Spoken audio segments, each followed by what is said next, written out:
Frank, thank you very much for coming here and for presenting, your knowledge on the narrative design. So, just as by way of introduction, Frank is co-founder and chief strategy officer of Staffbase, and he's also the author of two books. And his latest, The Narrative Age, looks into strategic storytelling and narrative creation. And so, thank you very much for coming, Frank. The floor is yours. Thanks a lot for the kind introduction and invitation. I'm happy to be here. As you see, I couldn't resist to start talking already, even before my introduction. So sorry for that.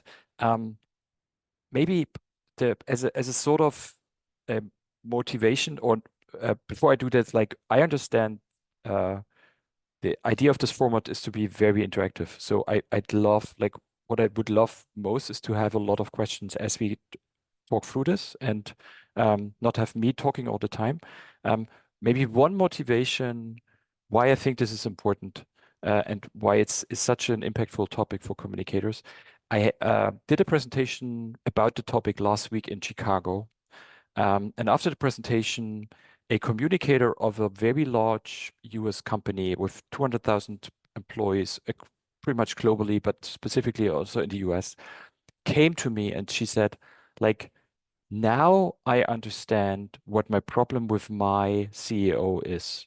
And for now years, I've been struggling to understand what he wants from me because he keeps saying, hey, we need another story. I need another story here and there. And I always thought like he needs another story. But today I understood like he actually needs another, he wants to change a narrative. And that's an entirely different thing in that regard than a story. They both things have a lot of things in common, but they are very much different. And understanding this difference can be super powerful for communicators, to better know like what's actually the things that I want to achieve with my job. How can I measure this? And how can I actually plan and strategize around communication? So that's the goal of this topic. Um, I've written a book about it. It's called The Narrative Age, and it's been a pretty long research process because I started off and thought, hey, stories and narratives are the same, and why is narrative even a topic? Like, don't we all know what this is all about? And I want to try to give you an initial idea of some of the concepts, like why are stories and narratives different? And then I'd love to dive into a specific example, also here together with the group, and use this sort of concept and see if we can come up together with some input for it. Cool. I think um, maybe one uh, uh, request here. I don't see the chat when I'm presenting. Ideally, like if there are questions, or let me check if I can. Now I see the chat, sorry. So I can react better to the question. Okay, cool. Um, so the thing about storytelling is that whenever we tell a story and whenever we think, hey, this story is super powerful, it's only one story. And in our noisy world today, um, this means there are so many other stories that we hear throughout the day, so many other information and facts and key figures. And if you think about the idea of communication is changing hearts and minds and actually having change and having people take action, it's interesting that you have to say things more times and you have to repeat yourself. And at the moment when you think you can't hear it yourself anymore, then slowly it starts to pick up in your audience's brain. And the question is, what's happening here and how can you organize this? Because in many ways, it's not about telling the same story all again and again and again. It's about creating different information, different approaches, different kind of stories, which all together pay into the same thing. And the same thing is a pattern that they create. And this pattern is something that we can call a narrative. The best definition that I've came up with or that I found, it's not from me, that I found during the research is that narratives are patterns that emerge from stories. So there are a couple of stories together and they all kind of pay into the same narrative. It's might seem abstract. Let's go into some more detail and one specific example because that's best explained with example. Um, what is the most iconic sentence an AI, artificial intelligence system, has ever said in a movie? Can we check, or whoever has an idea, could you write it in the chat? What do you think? What's the most iconic sentence an AI has ever said? You can also write the movie if you think about if you're not sure. I'll be back is iconic. It's number 2 on the list. It's number 2. It's not number 1. So more ideas. Play it again, Sam. Okay, not there yet. So I wait 5 more seconds. What is the most iconic thing an AI has ever said? Okay. Um, I'm sorry, Dave. I'm afraid I can't do that. It's from the movie's Space Odyssey. It's from 1968, rated as the number 1 science fiction movie of all times. And it's the moment when an AI sort of realizes that the humans, the astronauts, want to switch it off because the humans realize the AI is not starts to have malfunctions and they are getting afraid of the AI, and the AI at that moment sees humans as a danger and starts to kill the astronauts in the spaceship and says, and he is somewhere in space and he wants to come back into the spaceship. And then the AI says this very famous sentence, I'm sorry, Dave, I'm afraid I cannot do that. So that was the start of a long history of AI systems in movies as we know it, where AI is a bad actor, right? We've already had Terminator here, but there are also a lot of other movies that we all see and know where AI is eventually a bad actor. And the funny thing is, in many ways, it starts off as a more of as a good actor, but over the story, it sort of transforms into a bad actor. And there's a smaller number of movies where AI is actually a good actor.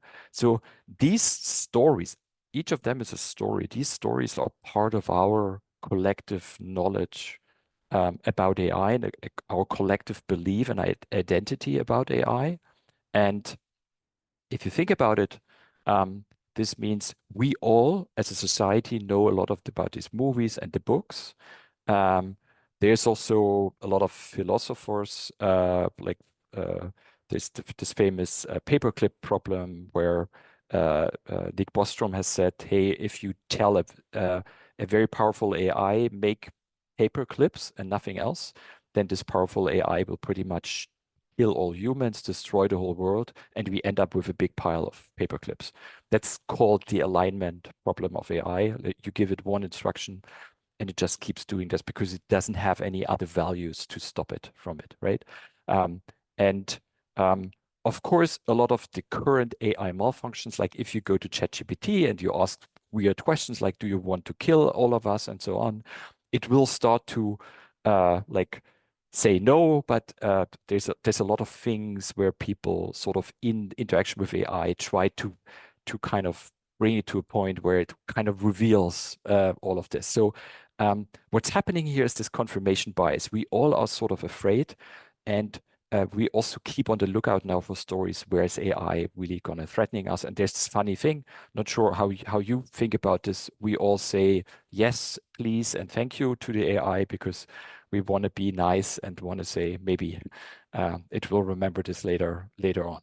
And the thing is, these are stories and these stories build something that we can call a narrative. And the narrative is, in this case, something I would sum up as how matter how good or trustworthy AI gets, it will eventually betray humans. That's one of the narratives that most of us have around AI. And the interesting thing here is a narrative is a pattern. It's not a specific story, it's a pattern, but it also has a story-like structure, has a beginning, a middle, and an end. It's sort of, you can always kind of bring it also back to this structure. And now the interesting thing is, whatever you have in your jobs, whatever you are communicating about, it's important to realize it's in most of the cases, it's building narratives. A company's mission and vision is a narrative. Your employer brand is a narrative. Your value for products and services, these are all narratives that are built. Communicators are in the role of like creating the stories and information and things to build these narratives. But at the end, it's not individual stories, it's narratives that we want to create and build. And if you think about why are we like thinking about narratives and why are they uh, are they so in the focus of what we are doing? Um, Stories have a lot of power in terms of they are credible because like they are like they have a specific subject and they can prove a certain thing, right? ChatGPT is a proof that AI is here and pretty well developed, right? Um, Stories can be diverse. We can have diverse heroes, diverse point of views. That's very powerful. Stories create attention, and stories create emotion because we have a specific hero that we can connect to and where we kind of understand the problem, and that's why that's powerful. However, narratives, on the other hand, are very powerful because they're inclusive. Stories are about other people, what happens to them, like what happens if AI betrays them. A narrative that AI might betray us as humans is about you because you think maybe this will happen to me as well. That's why it's inclusive. And that's why all major movements, all things where people really were behind something, a goal is a narrative because that's more inclusive. At the moment it's inclusive, um, there's also something else happening. You create a confirmation bias because you believe in something and we want to be right. That's why we will keep out looking for more information, for more proof that our existing narrative is correct. And we will favor stories which are paying into our current narratives. And the more we do this, the stronger the narrative gets because it gets stronger with every story that's there, right? Stories might be powerful and going viral at some point, but building a narrative over time is becoming a big force, which is hard to sort of conquer by one different other story at the end. And finally, narratives are the thing that create action. Whatever we do in terms of I decide to change my job, to buy a house, to apply for a new role as a leader in my company, to do a training, whatever I do, that's all based on narratives because I hear something about a topic, I hear different stories, facts, and this has built a narrative about a particular thing for me. And that's why narratives, whenever you think about changing hearts and minds, you actually have to build narratives to make this come true. And the interesting thing is for AI, because AI has such a bad reputation of existing narratives, we see, unlike with any technology before, a lot of fear against this technology. And the interesting thing is, this to some degree, this might be right, but in companies, in your organizations, it's very clear that the adoption of AI will be super important for future business performance. And it's also clear every bad actor in the world will adopt AI at a lightning speed. That's not a question, right? So this whole discussion inside the company, should we do this and to what degree? Yes, there's data security and other things to look at, but companies should and organizations should very much focus on the power of AI and what they can do with it. And we see the adoption is really slowing down or much slower than it could be based on the existing bad narratives about AI. So to sum this up as the first part in terms of what's the difference between stories and narratives? Um, it's two different concepts. They are very close. I'm not saying one is more important than the other. I'm just saying stories build narratives. Narratives frame stories and put them in a context. And on the other hand, you cannot build a narrative and have no stories because that's like an empty shell that nobody takes serious. So stories bring narratives to life and build the credibility you want and need. So this as a first, I would stop here for a short second and check the chat and see if we have specific questions until here. Um, Frank, do you think the negative narrative is what is holding back adoption? Yes, I think so. Yeah. I hope I did answer that. Um, yeah, I think the adoption of AI is a Sorry, part Frank, of I it. meant are there other reasons that you think might be, For in how addition to to, the narrative, that's holding adoption back? Do you in think it's terms the of, main reason, or I think it's one of the main reasons, definitely, to do that, right? The obviously, um, now you can question like, is the whole um, data security and is this discussion, because a lot of people don't understand the technology, but I think that's a part. We will talk about this. Like as part of the session, I have a narrative map for AI. That's actually what we will do next to look at it.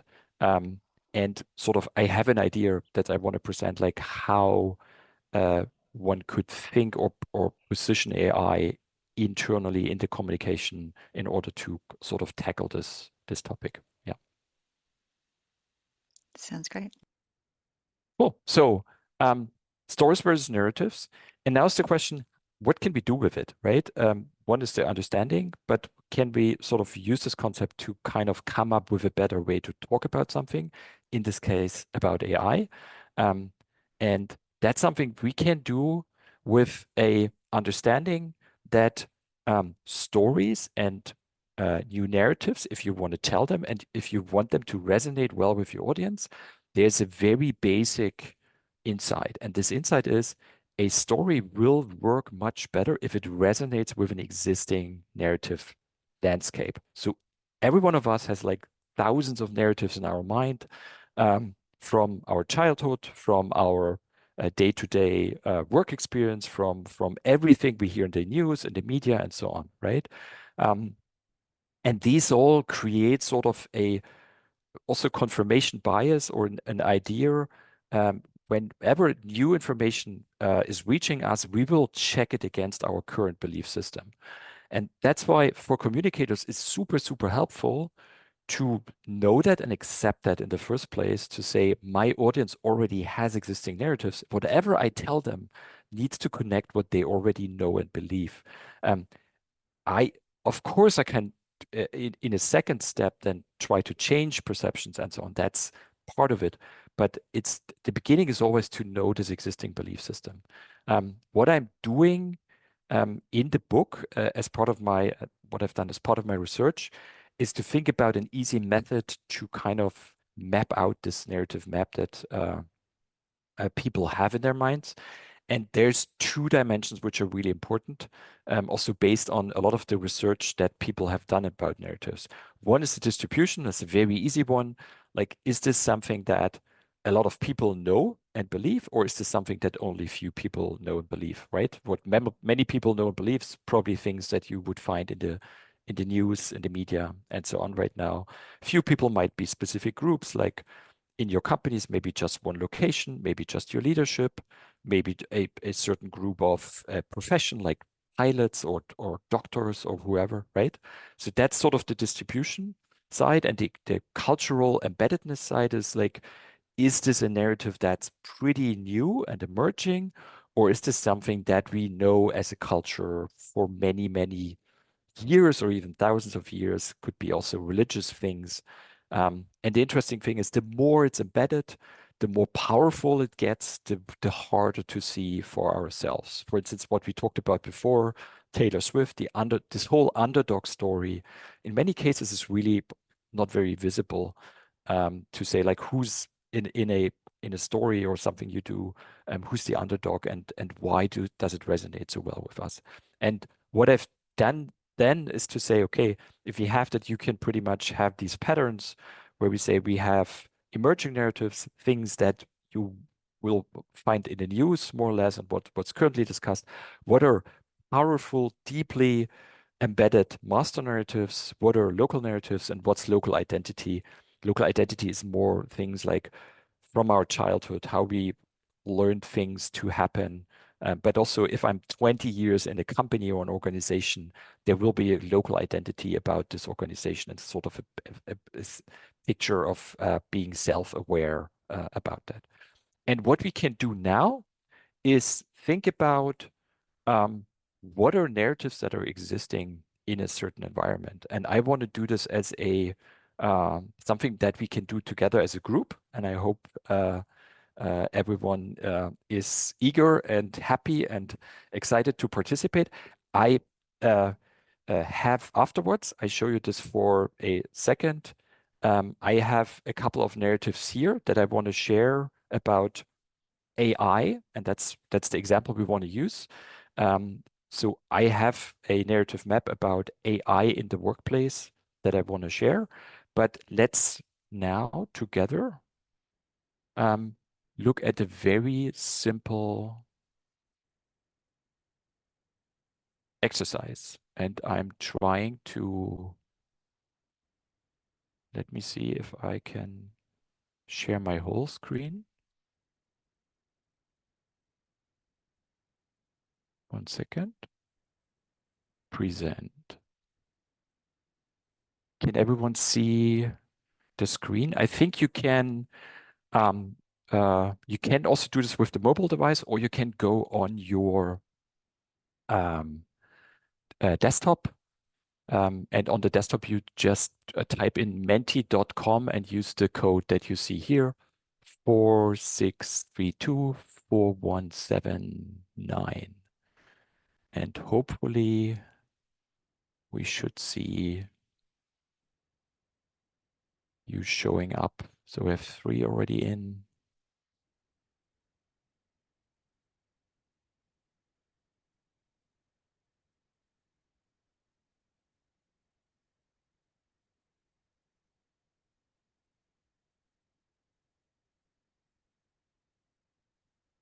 Yeah, that's while we're waiting, this question, what if what my employees already know and believe is a belief system I'm trying to change? That's an amazing question. And that's one of the key things. Like I've written the whole chapter about changing narratives. So there's the first thing is once you understand what's a narrative map and what's the current belief system, I think it's already a huge step forward. And second is like the basic idea is based on that, you can do a sort of messaging strategy, how you want to change this. There are different ways, like you can think about counter narratives, alternative narratives.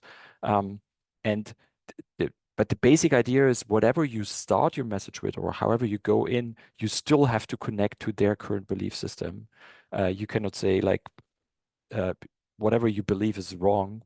You have to find common ground first and go from there to change things. Unfortunately, like that's a topic like that we cannot discuss today in length, but that's exactly one of the things that are very interesting. Cool. I think let's go now on the Menti, and let me see if I can. Oh, here. So I brought us 2 tasks. The first one is, which positive narratives and stories do you hear about AI in your organization today? So what is, don't think about the whole master narrative or like this different, like, let's make this very simple. And it can be both, like it can be stories or it can be narratives. Don't think too much about, is this a story or narrative now? Let's just collect it. But think in terms of, in the past year, what did you hear? Maybe also from different groups. What did you hear from leaders? What did you hear from employees?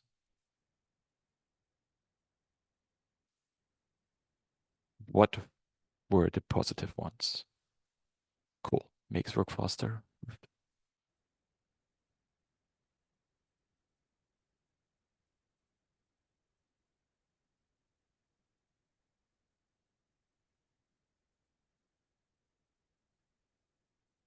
Okay.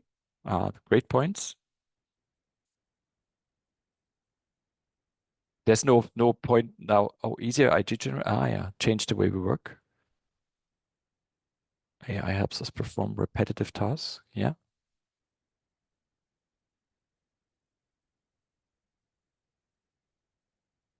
Great. A team member. Oh, nice. A team member I wish I had. Yeah.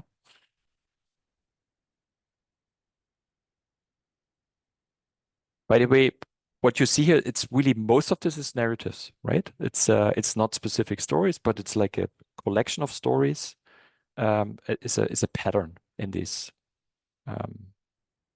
We wish we had this. We started our careers. That's a very interesting one. I'm not sure if we wish if you start your career now, the question is how will you like in 40 years, how will your career end with this development AI? Like that's gonna be interesting. A co-pilot, cool. So thanks a lot for that. So you get an idea.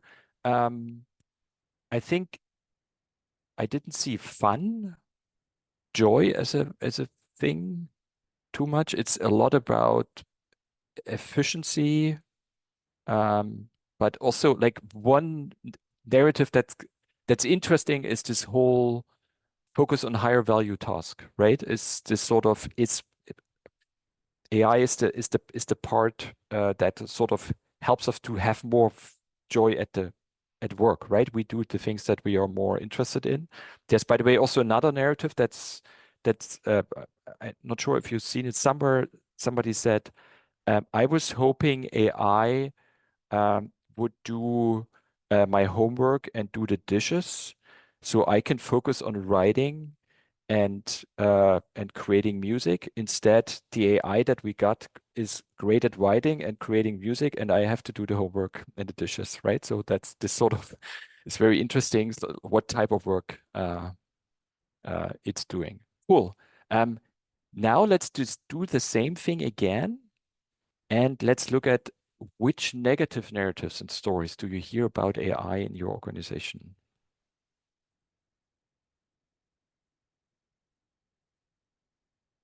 Bias, okay.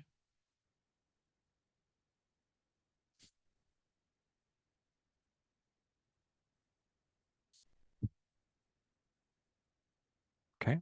So it's a lot about replacement, fear for jobs, unreliable.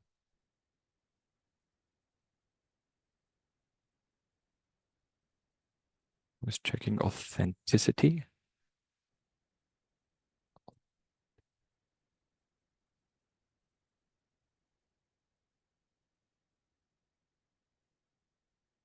Okay.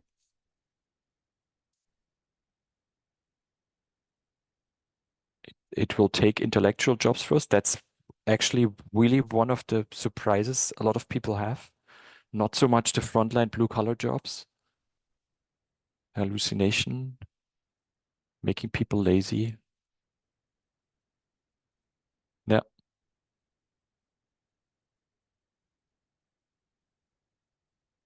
it steals copyright. Cool. Losing our sense of originality. I think that's a big one. Specifically as a content creator, that's a real one. Yeah.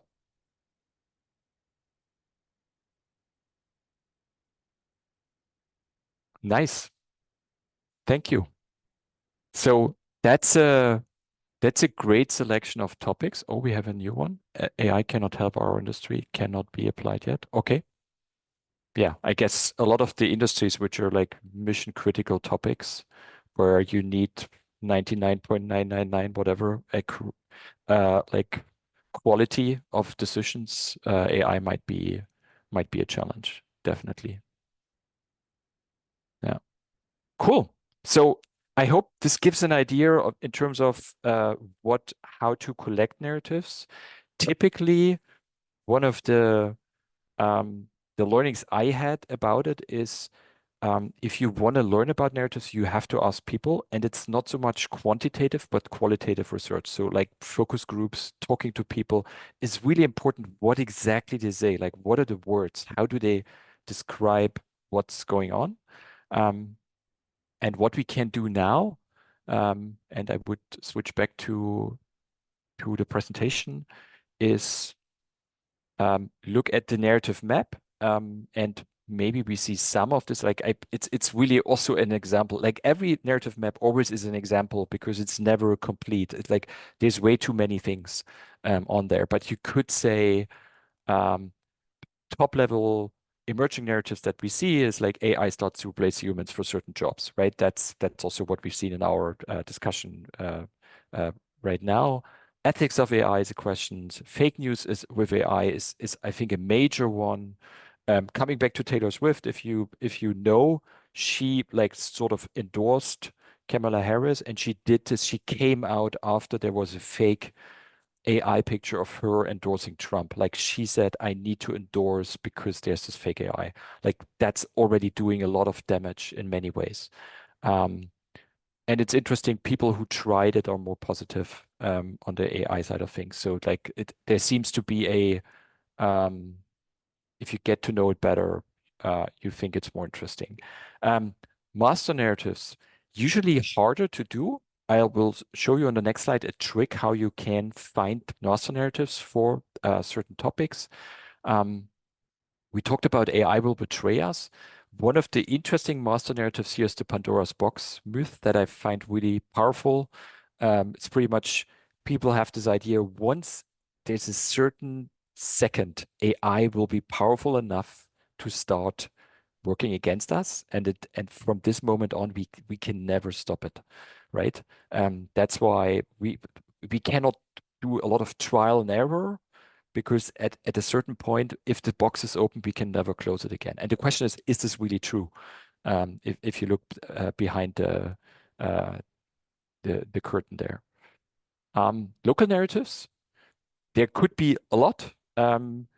Interesting, as I'm talking about this topic a lot in Europe and the US, for instance, there's major differences in Europe versus the US, how AI is seen.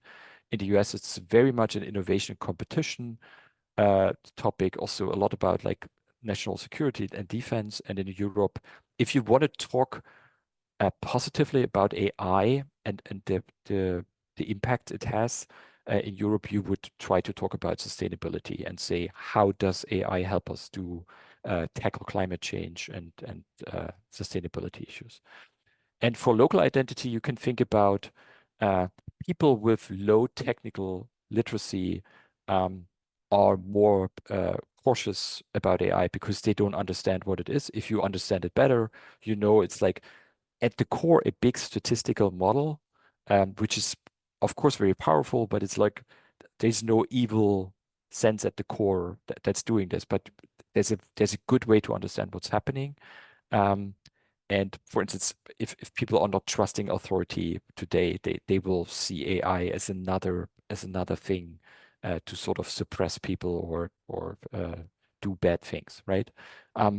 So just examples, but it gives an idea what a narrative map could look like. And if you think about change, the interesting thing is local identity, master narratives, probably not changeable at all. Like it's just there. So understand them and play with them, but you cannot change them.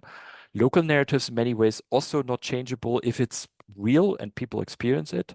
You cannot tell people that the reality they see is hard to see.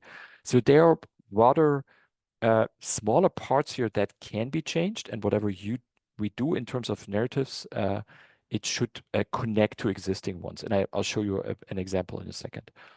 One idea, specifically also for master narratives, ChatGPT or like all AI systems, all large language models, I would say they've been built for this. They are so good at sort of brainstorming outside of the box, in terms of, hey, here's my current communications message. You can use this with every story you tell, like with every current project you have on your desk. You can check out this prompt and say, hey, give me an idea, like what are the master narratives I'm connecting to here? And based on that, you can also say, how do I want to change my message? Or if I tell more stories about this, how should they all connect or pay into the same master narrative as one idea? Cool. So to sum up the narrative map, it's if you know the method of personas for audience analysis as a communicator, I'm not a fan of the persona method because I've seen this in many ways not really used and not really helpful on the individual message level. That's why I think this is really interesting here because it provides a clear view and also sort of a framework to think about how should I change or shape my message. Um, I also think it's a great tool to show this to leaders and say, hey, this is the current situation. This is what we want to do. Here's the narrative landscape. Do you see other narratives that are here? But it gives them an idea that communication is strategic work, right? And this is not like it's specifically logical leaders, very numbers driven. For them, it's a great tool to sort of grasp the concept of it's not just about what I say, it's about what my audience already knows and believes and how can I connect to that. And it lays the groundwork for a narrative strategy. And I want to, for that, show you one example. And I've done this together with DHL. And we discussed this in a workshop and they did a lot of work on this before, but it was a really nice coincidence talking about narratives map and strategy and DHL doing themselves. What I will do, I show you two ideas how DHL talks about AI internally. And both ideas, they connect to different master narratives. And we look at them and then you can think for yourself, which one do you like more? The first one is the hero's journey narrative. That's a master narrative. And you could say AI as the supportive guide in DHL's heroic journey towards a world of sustainable global logistics. Like logistics as companies have a huge transformation in front of them in terms of being carbon neutral. And they all know there's going to be tons of change. So you could tell the story of AI to say, hey, we have this huge challenge, and here's the hero of the future. It's AI, and AI is going to save us, right? That's number one. And now here's the second one, and that's the symbiosis narrative. You could think about emphasize the harmonious relationship between humans and AI, how the two work together to create a greener, more connected world. I hope you see the difference. It's a different sort of approach to it. AI is not the all encompassing, like powerful hero. AI is more kind of stands beside me as a person and helps doing this step by step. And I would love to get your perspective here. And I'm looking at the chat. Can you share which one do you like more?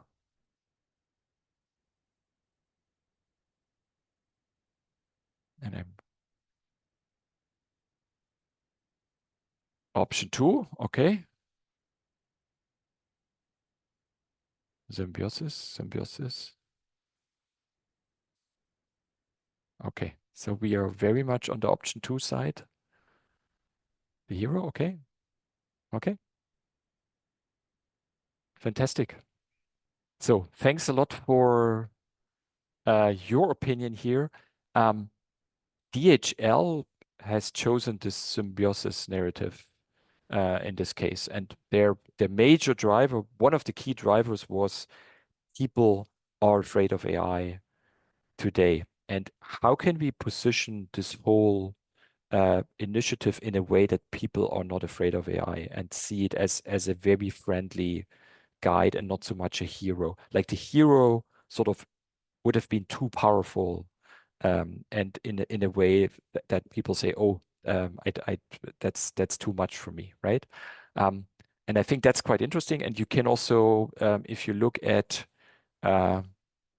the branding of the initiative, like for them it's called High AI, and they have the smiley there, and it's all in line with what they want to achieve. To say we want to lower the fear that people have in terms of this technology and make it very approachable in the way. And they've also done like doing a lot of games around this and so on, like help people to approach this very playfully in that regard. And as you see, what you can achieve with this understanding of stories and narratives, you can just come up with it, but you can also explain it in a way that you say, I understand the narrative landscape, and based on that, on existing master narratives, I connect this to a specific master narrative. And I think that's a very powerful way. And compared to what we have right now is a much more kind of strategic approach to build a strategic messaging. I hope that's this example shows this pretty well. Cool. I think two short ideas about what does it mean for your work. I think on the one side of things, we see a lot of also our customers um, coming from a world where they think about storytelling in a very tactical way. This means communication as a service center. Somebody from a leader would say, hey, I have this video. Can you help me with this video? Or I have this email. Help me with this email. Can you spice up this particular communication? So communication, storytelling is always like a one-off approach for individual things. And the idea and approach is to say, how can we bring this better together?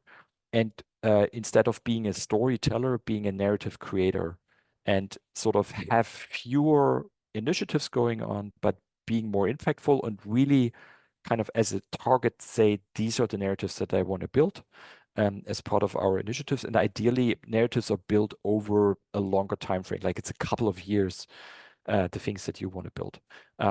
That's on the very top level, and you can go this further down. And the question is, as I said, which narratives are you building as part of your communication strategy? And you can also say, are these really narratives? Like I see a lot of companies who say, we need to do more about sustainability.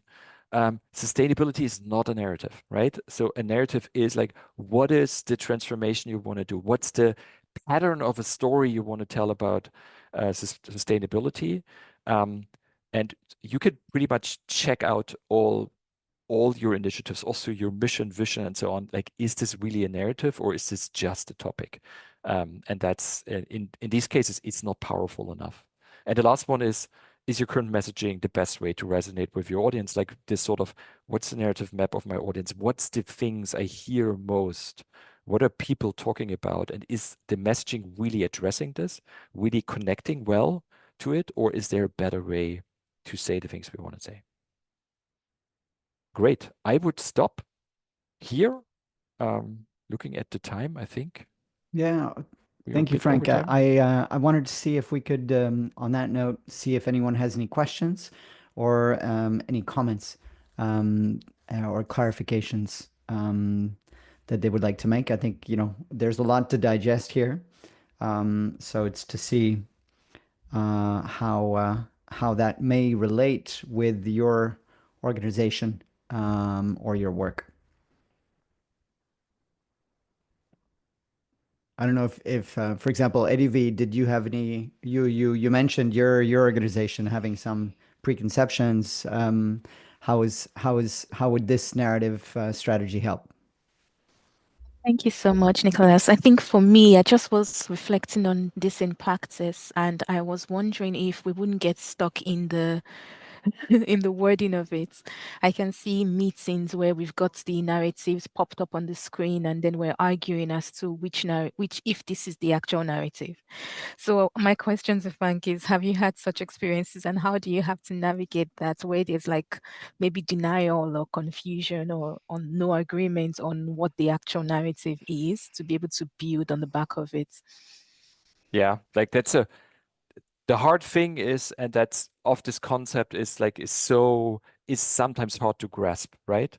And also in terms of like if you talk about the actual narrative in terms of what's the actual narrative out in the organization, yeah, I mean, in this case, the person that sort of did the research is in the best position to do that and say, okay, I did a focus group, or I talked to this amount of people, and this is what I keep hearing all the time, right? So I think that's sort of the way to go. And I think that's not new for communicators to say, like, you should know the audience and you should keep talking to the audience.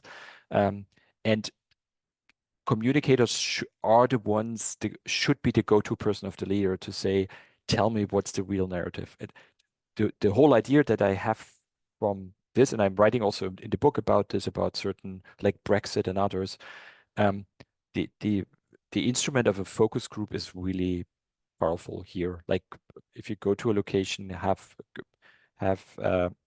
7, 10 or 10 people sit together and give out and like ask them very open questions and hear what they say. Like the whole idea is don't ask specific closed questions, like let people tell their stories and how they perceive certain things, and then you start to hear narratives out of this, right?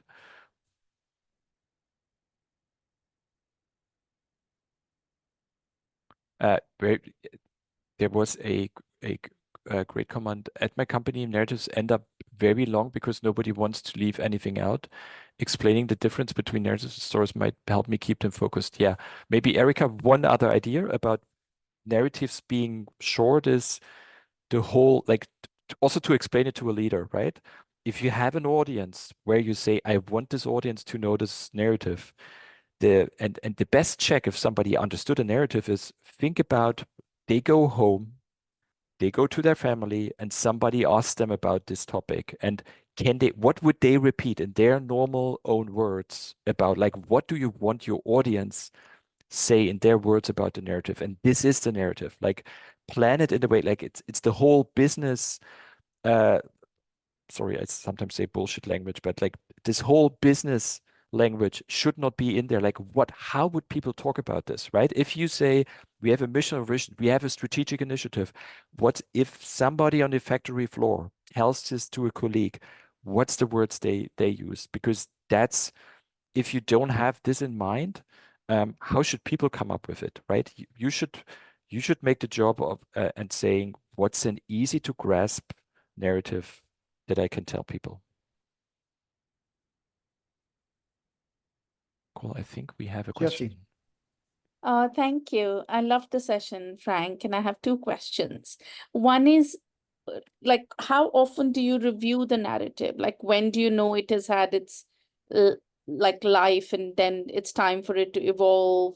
And when do you know that? So how often, like, is a hygiene? Is it good to sort of review the narrative? And the second question is, as an internal comms professional, and I'm sure people on the call would understand, you're dealing with multiple programs at any given point in time. So does everything merit this approach, or you keep it for big initiatives like a strategic alignment, or, you know, say AI, if it's an organization-wide thing, right? Because storytelling as a concept, every functional head would come and say, let's tell a story about ethics, let's tell a story about this, that, and the other.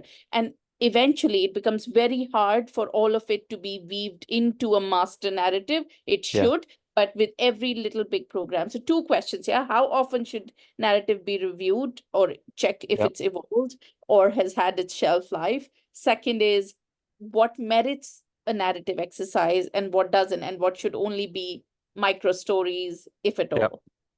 Great questions. Like on the first one, usually there's a like a anyway a annual review of a strategy, and I think that's the minimum you could do, is on an annual basis to see, like, is the narrative still there. I would either rather say like it's quarterly in most of the case. I think that the important thing is from a lot of the organizations I know is to start thinking in multiple years and saying that's a narrative I want to build for multiple years. And that's a big difference to a lot of companies today. Just say we have an annual strategy and this can be totally different in the next year and the next year. So I would That's on the duration. And the second one is super question.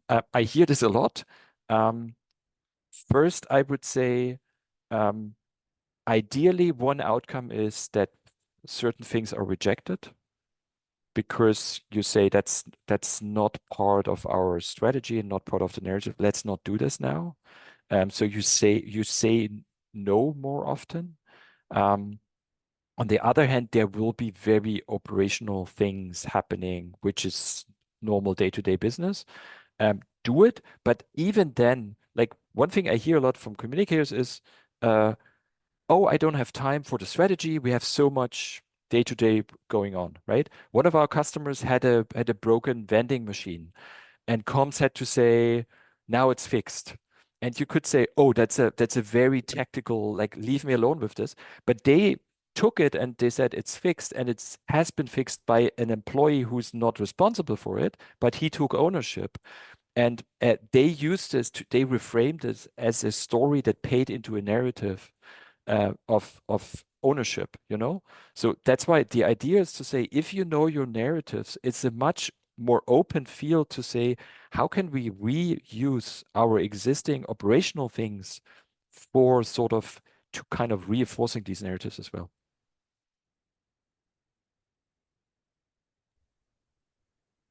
Great, thank you, Frank. I think we're just coming up to the hour now, so we should finish. Does anyone have one last question or a comment that they wanted to add? And we have a question from Gurpreet. Can we work around multiple narratives? And